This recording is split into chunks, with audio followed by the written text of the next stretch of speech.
Test, test.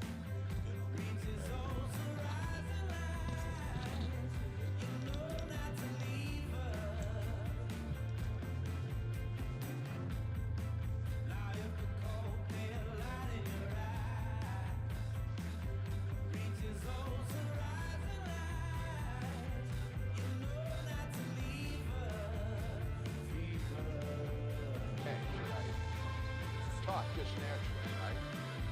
I don't know any good jokes. I'm not too good at that. But otherwise, you know, I try. Okay, this is probably my normal voice here to talk about like this. Okay.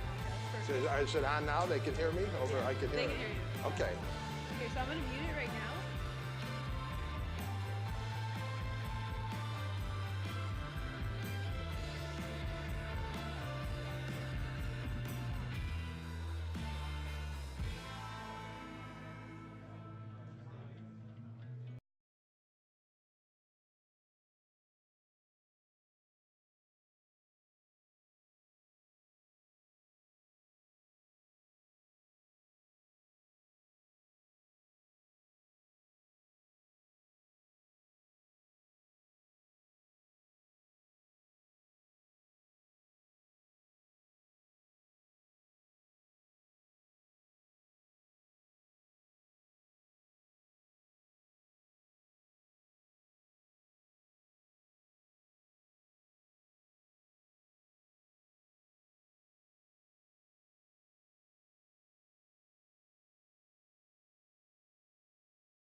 Welcome to Launch and Learn and Apply Innovation.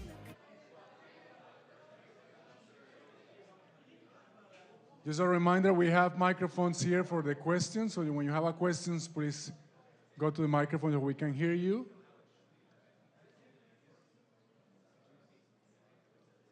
So our speaker today, first of all, let me also thank our sponsors. So we have Stradlin and HotBeat Software Solutions, so thank you so much. Our speaker today is John Connors, and John is going to be talking about the tale of two startups. He's going to be discussing situations that entrepreneur can face when, guys, we already started.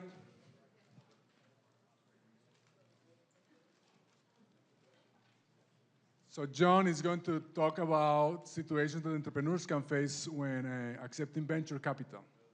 And John Connors is a patent attorney.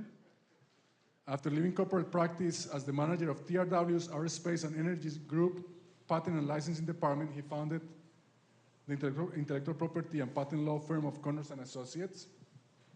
And he recently retired from being the lead director of ICU Medical. Is one of the companies that you're actually going to be talking about your experience as a director. So please help me welcome John Connors. Wow. Thank you very much, Juan, for that kind introduction. And I'm really excited to be here.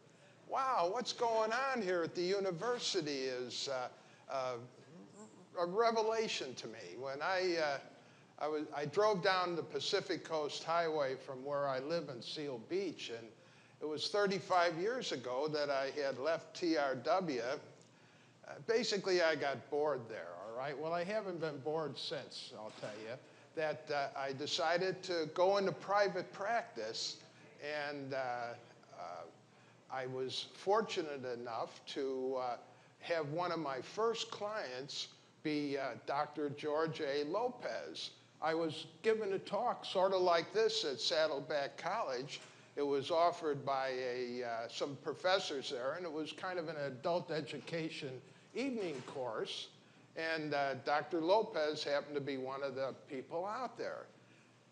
And so, I told him I'd give him a free consultation, and he came into my office, and I had a vision.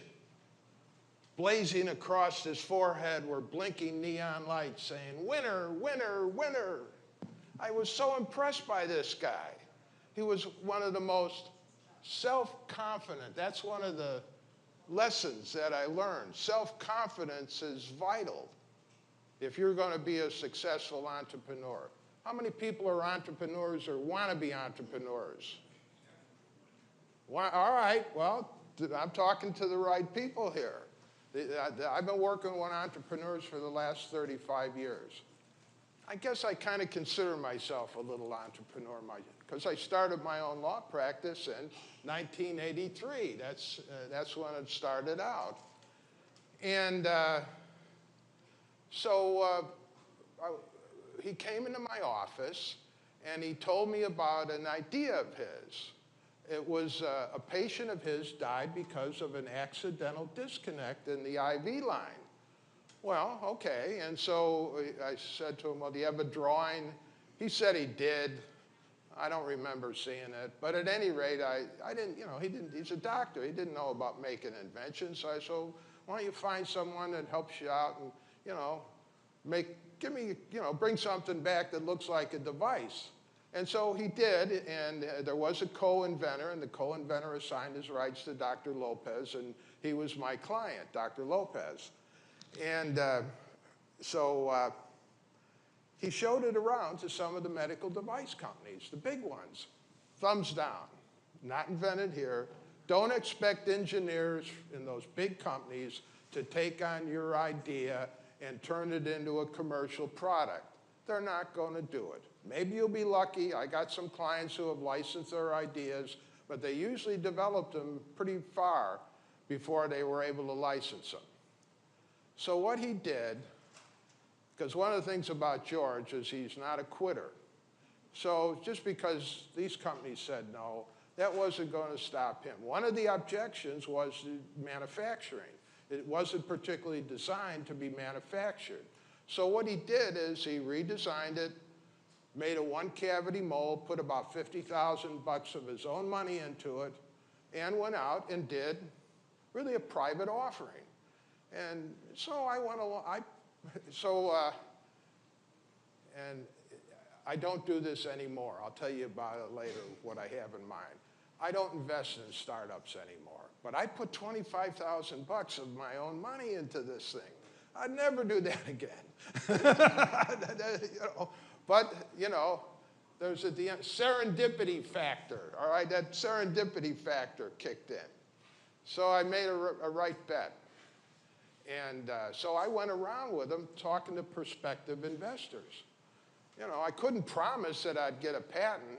I did, there it is. But at the time I couldn't, but I said we could try, and he had some, looked like a novel idea. Hey, it saved lives. Patient of his died because of this accidental disconnect, so great, that's what, and there's a lot of connectors out there, believe me.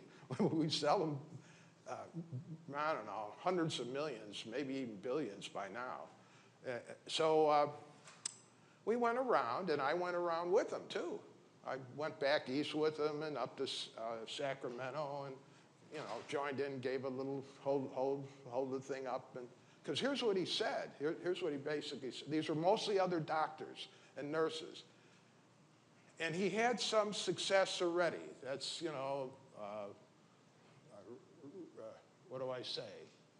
A record of success helps. So he had actually started up another company, been successful selling real estate. The company he started, incidentally, was a concentrator of oxygen. They did these, and he actually got other doctors to start prescribing them. And he had a crew out there hustling around, and he was leasing them. He didn't invent them. And he sold the company to another company for stock. I guess it was over-the-counter stuff. Well, he had to hold it for about 30 or 60 days, and naturally the stock price went down, and so he really didn't make a lot of money on it. So he learned a little bit himself on that one. Okay, so things are going along pretty good. He raised about $1 million, and he was very, very frugal in how he spent it. He was living over in Huntington Harbor, and he got a little garage kind of thing a few blocks away. And upstairs was the office, downstairs was where he kept the packaging of the product. He went out, he didn't start his own manufacturing, he found a company that already was in the business of making these sort of devices. That was one thing nice about it. It was relatively easy to qualify for FDA because it was sort of like connectors that were used already. But he didn't manufacture it. He didn't spend any of the money trying to buy machines and all that. He farmed out the manufacturing, particularly because it has to be qualified under FDA rules, and so it's not an easy thing to start making a medical device. So everything was going along pretty good, and I wrote all the patent applications on his early products, and right about that time, and I'd go in and see what he's doing at this little, place over the garage that he operated out of. And everything looked pretty good. About a year went by, and I'm hustling around trying to get business myself. And I was doing arbitrations. I did a couple arbitrations, and one of the arbitration I had was a guy down in San Diego, a brilliant electrical engineer who had already made a lot of money on a product for a perimeter which tests your field of vision. And he was trying to figure out what to do with his money, and he made a deal to buy a small company that made a product that he thought was a, quote, proprietary product. And so what happened was he thought he had the in on getting a government contract. Well, lo and behold, this proprietary product didn't mean that he had a lock on a government contract. That's what he thought, what he bought. So the first time I talked to him was when I cross-examined him during the arbitration, and I was asking him about what he meant by that, and did he think there were any trade secrets involved, and he didn't lie to me. I could tell that. He was telling me the truth. And at any rate, I found against him, and it cost him $200,000. Now, why he then wanted me to come on the board of his startup company, I don't know what prompted him to do that, but that's what he offered me. It was about a year and a half or so later after I had started to work with Dr. Lopez. Well, okay, but I wasn't on the board of directors with the startup with Dr. Lopez. He was thinking about putting me on the board, but we had a dispute over attorney fees. So, well, we resolved it, and so I've been with Dr. Lopez for over 30 plus years now. So you got to give before you get. That's a good practice, I think. So this was really exciting now. Wow. What he did now, his name was Bill Brown. He was from Alabama, and I'm from Chicago. And, oh, I'm a born-again California, incidentally. I didn't tell you that, all right? I love it out here. The greatest state in the union, all right? Greatest state in the union, no doubt about it. It's hard to tell my native. I got my grandsons with me, and they're natives. They have no idea what the rest of the country has to go through during the wintertime. It's horrible. It's Siberia. That's the best way to describe it. But back to Bill Brown. So Bill is, he got with a financial advisor here in Newport who was going to help him raise the money and do a private, because that's what we did, a private offering with Dr. Lopez, where you have to comply with the securities law, and he did. He hired an attorney, and we went out. And that's what I was doing with him. We were going around selling stock mainly to other doctors, and we raised $1 million initially, and that's how he got started. And so back to Bill Brown, Technovision was the name of his company to make this perimeter. And so what he did, he wanted to come out with a second-generation perimeter. And because of changes in the marketplace, the company that had acquired the first generation perimeter was getting rid of all of their distributors. And the distributors, who Bill Brown knew, they wanted another perimeter that they could sell. So he kind of had a distribution network kind of there, and they were some of the early investors that put money into the company. And then there were, friends and families and other fools, but not me this time. I didn't put any money in this one, all right? I was broke at that time anyway. I didn't have any money, so couldn't have done it anyway. I probably would have, but I didn't have it. So, and one of the things that, and this is a quality both of Dr. Lopez and Bill Brown, they both have charismatic qualities. They inspire the people who are working for them. And I saw that first. Well, I saw it with Dr. Lopez too, but I saw it more with Bill Brown because he got manufacturing going. He had the distributors going. We raised a little bit of money, and we were running out of it. That was a problem, and I'm on the board. And one of the other board members was an optometrist who was part of why he thought this second-generation perimeter would be a good investment. And he happened to know, we were working on a business plan, too, because we were going to try and raise venture capital, okay? And this was in the Lotus, when they were just coming out with the spreadsheets where you could do all this on the computer. I'm dating myself, but that's, I'm an old guy, and I'm proud of it. And it's amazing. Now it's no big deal, but then that was a big deal to be able to do that. So they put together a business plan, which it had all the elements that they talk about here in the school when they're teaching the students about, giving these pitches to the angels, and they got to put it all together in 12 minutes. And I think that's great. But you still kind of need this detailed one when you get into the actual operations. And they had it, what I thought, from someone who's not an accountant or anything like that, it looked fairly impressive. And they had a good story. Well, lo and behold, there was some guy at Deloitte, which the one director who was the optometrist knew, and they knew some venture capitalists, and one of the venture capitalists knew this doctor. So he had confidence, some trust, serendipity factor kicked in. And so we started to negotiate with the venture capitalist, and we're, running out of money, so we're not what you'd call in a very strong negotiating position.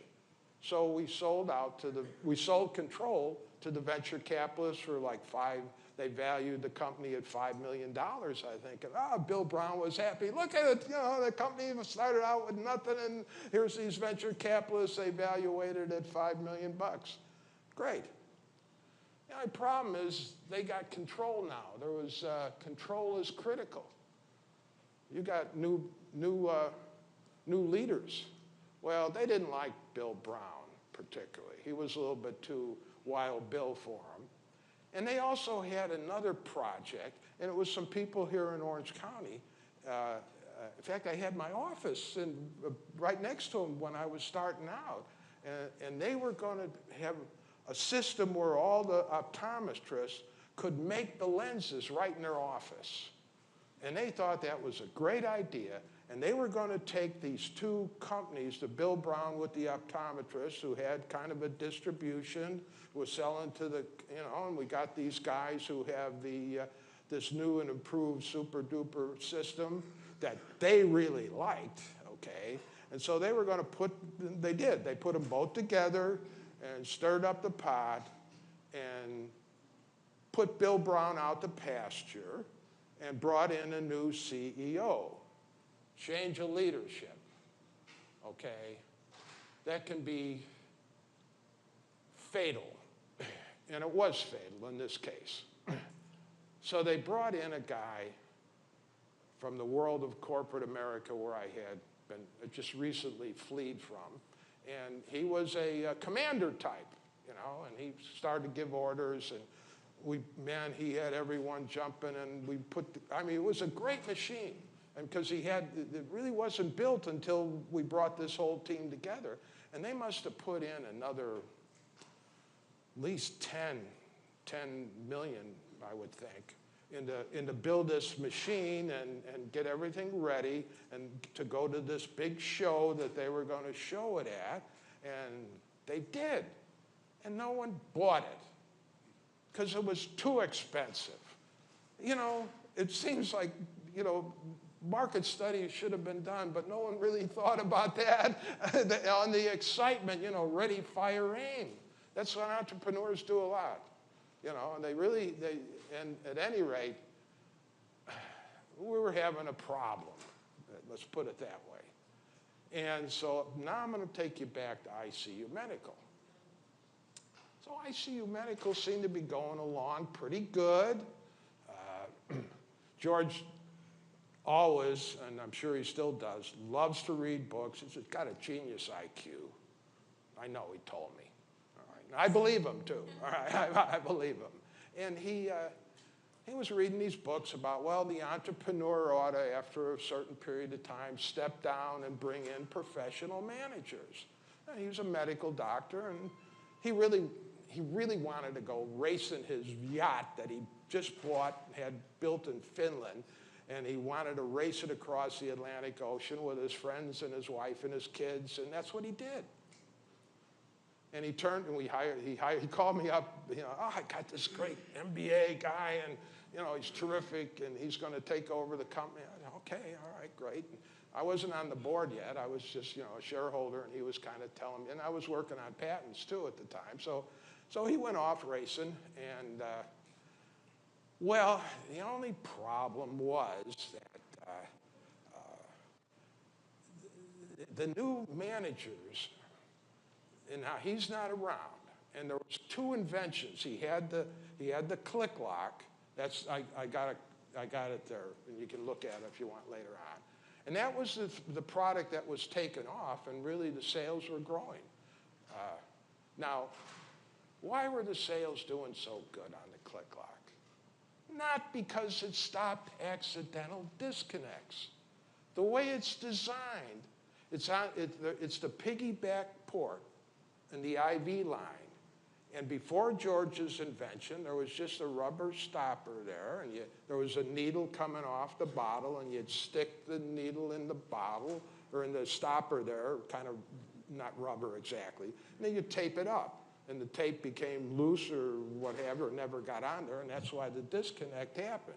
So he wanted a connector that was simple, like a jack, and in the phone jack. That's what it's like.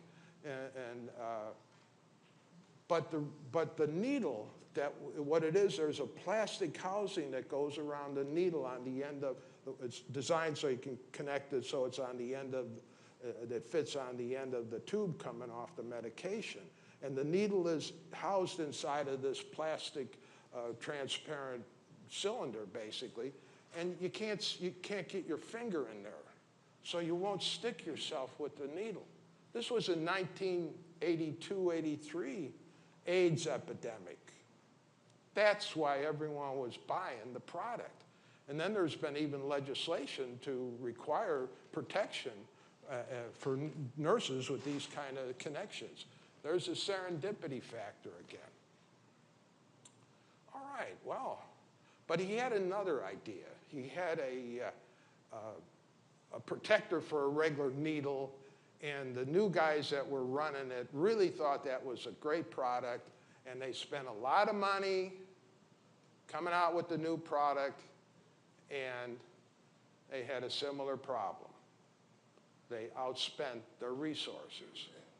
Now, in both situations, I'll take you, so I'm kind of, as an investor, you're watching what's going on in ICU Medical, and then I'm also a patent attorney working on the patent application, so I'm still pretty close to what's going on in the company, and I go over there from time to time. And both in Technovision and in ICU Medical, venture capitalists got involved. First in tech, down there in Technovision, and the venture capitalists, yeah, they put in the $5 million to buy our position, but then they gave loans, bridge loans to the company. They didn't put more money in terms of capital, buying shares or something like that. They were loans. And so when they came back from the show, and they didn't sell any of these products that they thought were going to, win the day for them. They called together all of their, suppliers who they owed money to, and they were going to try and consolidate them. And I went to the meeting, was listening to the guy who they hired, and they basically said they were insolvent. Wow, okay. I didn't know quite what that meant. Now, bankruptcy is different. Bankruptcy is the inability to pay your obligations as they come due. Now, they were in that position too, right? But they hadn't declared bankruptcy or filed for bankruptcy yet. Now, it just so happened when I was working down there initially with Bill Brown that the people, one of the reasons the venture capitalists liked what we were doing, we had what was called the Technological Development Group, was these guys, computer guys from Star Wars. They were working in the government. Now, there was a little bit of disruption in the 80s, back in the early 80s. So there was a lot of unemployed people that we could kind of hustle together. And so Bill Brown and the two engineers formed a kind of a partnership where they own all of the computer technology, and they gave the company, the startup company, an exclusive license for their purposes for making all this equipment and everything. And the venture capitalists, when they funded the company, didn't challenge that agreement. They let it stay in place. Oh, that was good for the Technological Development Group. because one of the provisions in the agreement was if the company's insolvent, the technological development group could terminate the license. And so I happened to meet with Bill Brown and the commander, who was still the CEO. They hadn't fired him yet. They were going to fire him shortly, but he was still the CEO. So I personally served him with the notice of canceling the license agreement. So they couldn't make anything without, be sued for a contract violation. Long story short, we had a hearing in court, and they were going to go ahead. The judge was going to have a hearing whether that agreement was good or not, and we settled because the other two guys, they were going to work for the company that went on. And the company did go on after that, and the venture capitalists put maybe another $20 million into it, and nothing happened. They just got, a lot of money was spent, and nothing happened. So that's, that's pretty risky out there, and they're willing to do it, but they eventually have to make some of those pay. But it also shows that just because they got a lot of money doesn't mean they're all that smart. Back to ICU, all right, because that's, I don't want to get too, I want to wrap this up because this is the exciting part now. Okay, so I come back and what happened was we had a similar problem with ICU, that our MBA types that we hired to run the company got involved with some venture capitalists, and they took out some bridge loans, okay? And so what happened, here's further what happened, is so we got this problem with the one connector, but we're not in desperate shape yet. We still have the ClickLock connector, and that's a good product, and it's being sold. But these fellows that were running the company entered into an exclusive distribution agreement. We put that, they fired all our original distributors with Baxter. And so Baxter's, well, about a year or so, they were making this, they thought they would put the other needle product through Baxter. They thought they had this big distribution channel. Well, Baxter wrote a letter, this was right about, I kind of think of this in terms of the chairmen of the Federal Reserve. This is the time that having a senior moment, in '87, Greenspan came on board, okay, Greenspan, all right? And that's when the market took this, all of a sudden the computer said sell. That was about the time we got this letter from Baxter, which said to the company, we don't want to be your exclusive distributor anymore. In fact, we're thinking about coming out with a competitive product.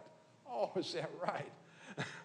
So the venture capitalists were about ready to put they were about ready to sell stock to investors, and then with the revenues from the stock sale, they were going to pay themselves back the bridge loan. Okay, that's what they wanted to do. Because this was a good product, the ClickLock. It was. Sales were going along great. It solved a real serious problem. It protected healthcare workers from maybe contracting AIDS, and there was a real demand for this product. So, all right, what are we going to do? Well, George had to get back in control. So he came back, and that's when I went on the board with him.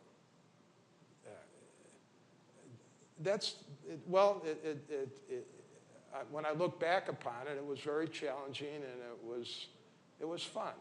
But it wasn't all that much fun for George, because one of the things, and here's again about leadership, I can't emphasize that enough. So we had, George, the company had grown, where now they moved into a big facility in Hyde Park in Mission Viejo, real nice place. They got mahogany furniture for the CEO, and that was, and they hired, I don't know, about 50 employees, a lot of overhead stuff. And so George came in, and we had to terminate the lease, and he came in there with his grubbies on and start disassembling the furniture. with all the rest of the workers to pack up and move out to a little dinky place that we were able to find where we could manufacture and still keep the operation going. And I'm on the board now, and I never forget this. So we had to fire most of these people, and he was down to about a dozen people that were the core. There's no sales now at this point. He's loaning money. I don't know if he was being sued now, but I'm sure there were I know there were unhappy shareholders out there. So he tore all the stuff down, started the operation, started to build up the company again from scratch. We had to go out and rebuild distributors. And we had to change the board of directors. One of the venture capitalists actually was on the board. That was not a good move on his part, because there was a conflict between him as the venture capitalist making the loan and then also being on the board. That was good news for us later on. So what George did is we got it going again, and I'm on the board now at this time. And we're meeting. What happened was that there was the CEO that we had to keep on because he was the only one that knew anything of what was going on in the company. He actually had destroyed some records too. So there was two guys from back east, and myself and George. There were 5 of us on the board. So the 2 guys from back east were not happy with George. We're always George and I were kind of outvoted if it came to a vote, but we were still involved and knew what was going on, and he got it to the point where what was happening is the venture capitalists, they wanted to form what was called a new company, and they were going to take all the assets of ICU Medical and put it into the new company, and then give shares to stockholders and the ICU shareholders stock in the new company. The only rub was they only wanted to make that available to accredited shareholders, not non-accredited shareholders. Well, I'm a director that represents both credited and non-accredited. There's only common shareholders. That credited and non-accredited really deals with selling stock. If you got all accredited investors, you don't have to make the same kind of disclosures you would make to non-accredited investors. Like me at the time, I was not an accredited investor back in those days. So dumb guys like us that put money in, and just didn't know what we were doing. The laws want to protect us a little bit. So they want, when things like this are going on, they want full disclosure. Well, the lawyer that was working on these documents, he was getting paid by the venture capitalists because they're still putting money in to keep it going. And they're paying the lawyers' fees. So he wrote up the documents to do this, even though it's clearly illegal. Why not? The non-accredited shareholders would have to get together and file a lawsuit, and probably would never happen. So I resigned when they were ready to close the deal. One of the other directors says, "Give me your notes." "No, I won't. They're mine." Because what happened later on is we did get a temporary restraining order, so George could go ahead, have a vote, get back in control of the board, where they're all new board. I'm not on that board now. I'm off that board. George comes on that board. The company owed me money, so I went on the creditors committee because the venture capitalists forced us into bankruptcy. Oh, back in Technovision, the venture capitalists voluntarily put the company into bankruptcy. So they could just because all they did is form up another group and take the assets out, and that's why they put $20 million more into it. But they couldn't get control of ICU Medical. So what do I say there? Beware of bridge loans, right? And the leadership changes are critical when those happen. Control is critical. Okay, so what happened subsequently? George grew as a manager.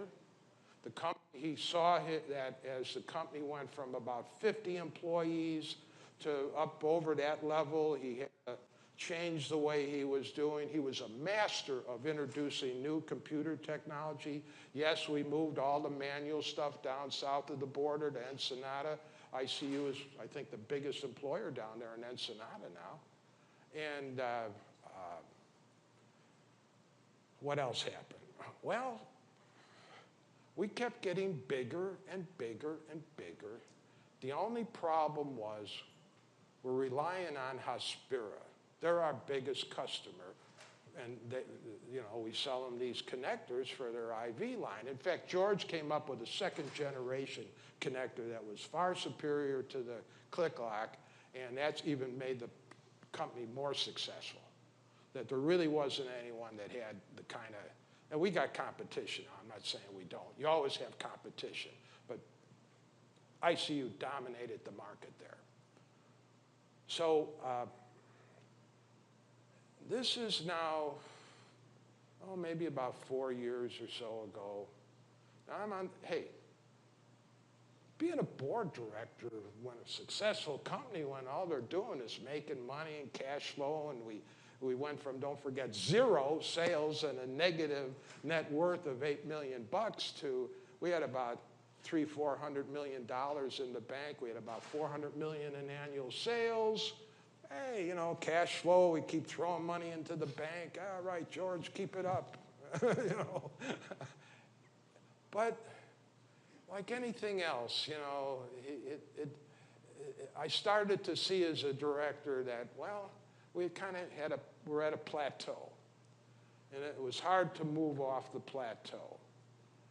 But something happened in George's life. George is, Dr. Lopez, I call him George. He's a real jock. He was a karate champ. He was even a professional boxer for a while. His father was a professional boxer. He wanted George to be a professional boxer, the champ, okay? Well, so we even had a hockey rink built there. And so all the jocks, the sales department, and it was open to all the employees, but it was really George and his hockey guys, and they're playing hockey. And he's in his 50s now, but that's not enough for him, okay? He does free diving. He hit a record. The damn problem was sports injury. He's got Parkinson's disease now. So, first it was, denial, and so I had to start, and I was the first one on the board to say, well, we got to change. We got to get a new CEO. Met with silence. Right, and I didn't really want to push it either. But eventually the officers came to the board and said, George's short-term memory is failing, and, he has to be terminated as the CEO. So a good friend of his, Dr. Sweeney, who was on the board with him and was with him since they were medical students together, he told him that he had to step down, or he was being removed, okay? It wasn't his choice. And he's still on the board, and we're good friends.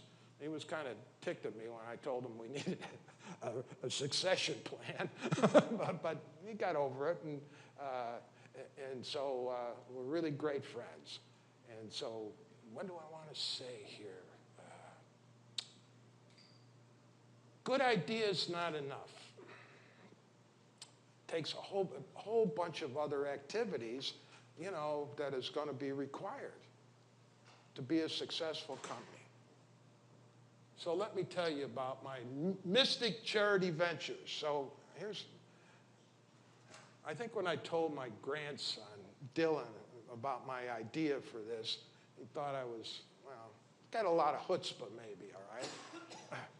I'm looking for donations. So if anyone wants to give to Mystic Charity Ventures, I got Eric, my consultant, Eric Suave, who is working with me on Mystic Medical Ventures.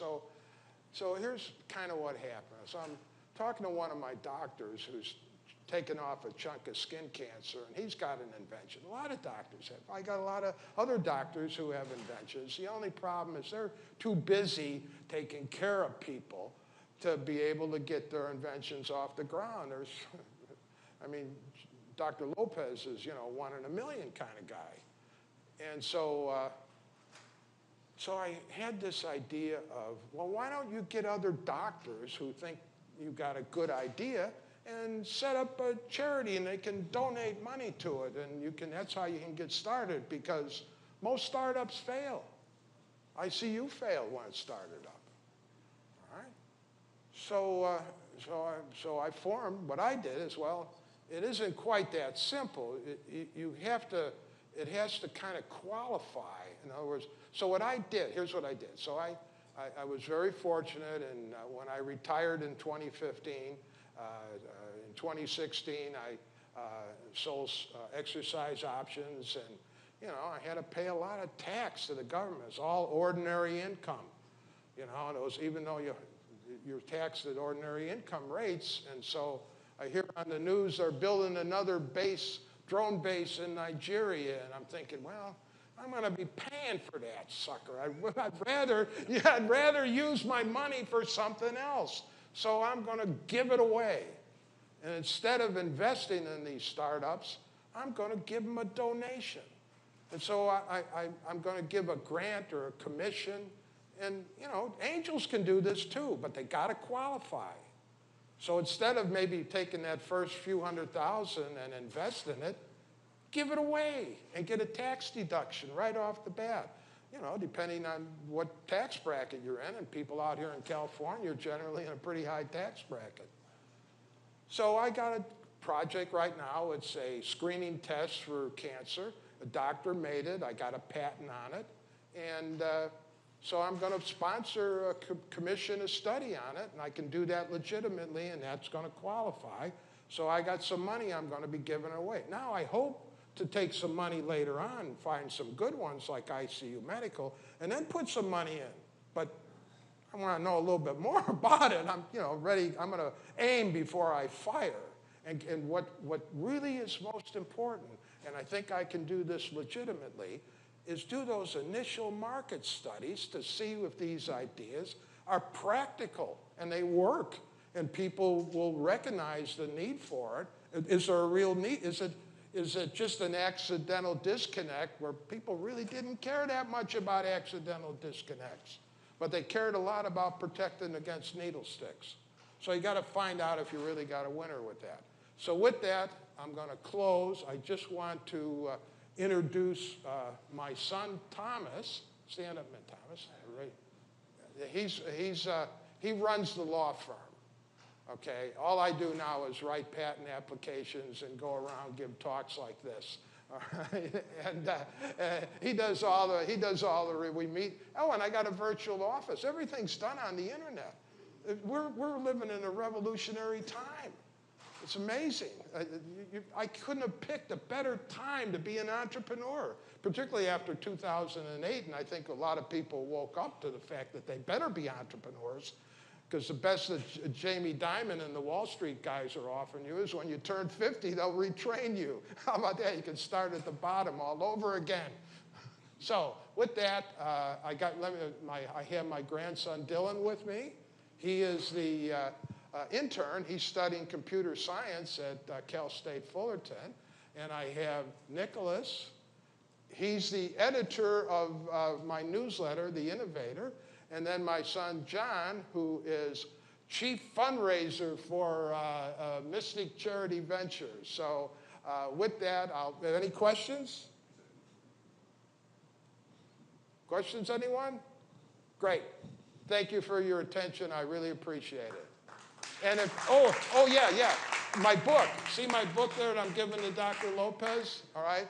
That if you want one, leave your business card. I'll send you one. And there's the phone number that you can talk to Thomas about your idea. This is ordinarily a $19.95 value. I sell it on the internet. So if you want an ebook, give your information to Nicholas.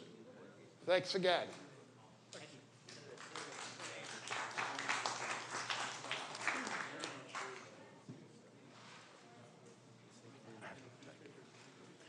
Oh, yeah. How you doing? Michael McNeely. Yeah.